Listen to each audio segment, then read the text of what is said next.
বেশ কিছুদিন একসঙ্গে সুখে দুঃখে অনেক ভালো সময় কাটিয়েছি। আজকে চলে যাবে আমার ছোট ননদ। হ্যালো ভিউয়ার্স, আসসালামু আলাইকুম। তো ভিডিওটা সকাল থেকে শুরু করে দিয়েছি। আজকে ঘুম থেকে উঠেই হচ্ছে তো রান্না বসিয়ে দিলাম।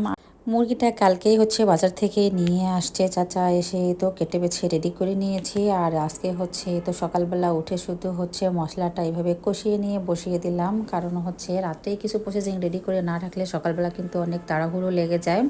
সকালবেলা হচ্ছে আপনাদের ভাই আমার ছেলে দুজনে একসঙ্গে চলে যাবে, আর এদিকে হচ্ছে আমার মেয়েকে নিয়ে পরে আমি স্কুলে যাই। তাই সকাল সকাল ঘুম থেকে উঠে একদিকে হচ্ছে ভাত বসিয়ে দিয়েছি, আর একদিকে হচ্ছে প্রথমে তরকারিটাই রান্না করে নেই, কারণ হচ্ছে ওরা খেয়ে চলে যাবে, এরপরেই হচ্ছে আমরা চা খেয়ে নিই।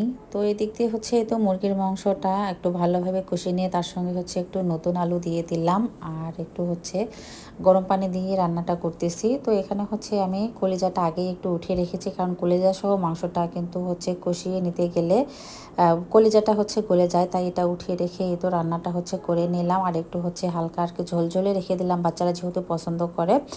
আর এই মুরগির মাংস রান্না করে রেখেই হচ্ছে চা খেয়ে আমি আর কি চলে গিয়েছি মেয়েকে স্কুলে দিতে, কিন্তু স্কুলে গিয়ে হচ্ছে ওই অ্যাসেম্বলিতে আর কি দাঁড়িয়েছিল।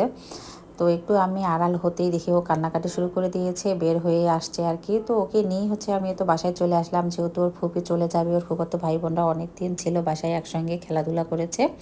তো শেষ দিন যেহেতু আজকে, তাই ভাবলাম যে আজকে একটু সময় ওদের সঙ্গে কাটাক, ভালো লাগবে। আর ওরও মন টিকতেছে না স্কুলে, যে ওর সায়ান ভাইয়া ওর নাবা হচ্ছে বাসায় আছে। তো নাবার সঙ্গে হচ্ছে মানে ও অনেক বিরক্ত করে নাবাকে, শুধু কোলে নিতে চায়। আর সায়ানের সঙ্গেও বন্ডিংটা মোটামুটি ভালো, যেহেতু অনেক দিন একসঙ্গে।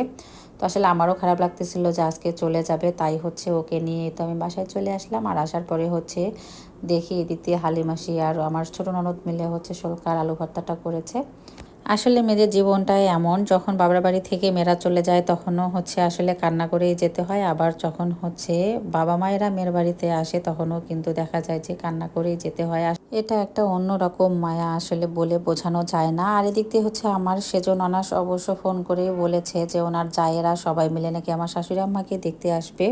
তো বেশ কিছুদিন ধরেই আর কি আসার কথা, তো আর কি ওনাদের আসা হয় না। তো এমন সময় আসছে ওনারা। তো মাঝে মধ্যে আমাদের বাসায় অনেক হেল্পিং হ্যান্ড পাওয়া যায়, আবার মাঝে মধ্যে কিন্তু কেউ নেই, ডাকলেও পাওয়া যায় না, এরকম সিচুয়েশনও মাঝে মাঝে পড়তে হয়। তো সেরকমটা আজকে হয়েছে, যেহেতু কাউকে পেলাম না, একা হাতে আমি তো অ্যারেঞ্জমেন্টগুলো করে কোনো মতে আর কি মেহমানদারি করলাম।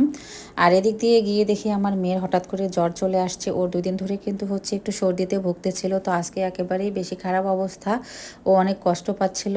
ওকে গিয়েও যে হচ্ছে আমি একটু আদর করে আর কি কিছু সময় দেব, সেই সময়টাও পাচ্ছিলাম না। তো যাই হোক, এই দিক দিয়ে আবার রাতের জন্য হচ্ছে আমি তো ঝটপট খিচুড়ি রান্না করবো, যেহেতু আমার শাশুড়ি আমার ভাত খেতে পারছে না, সকাল দুপুরে অনেক কম পরিমাণে ভাত খেয়েছে, তাই হচ্ছে সব ধরনের সবজি দিয়ে রাত্রে হচ্ছে খিচুড়ি রান্না করে দিলাম।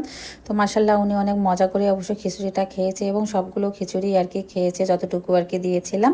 তো যাই হোক, আমার খিচুড়ি রান্না করা আর কি সার্থক। ভিডিওটা এখানেই শেষ করলাম। সবাই একটু দোয়া করবেন আমার মেয়ের জন্য।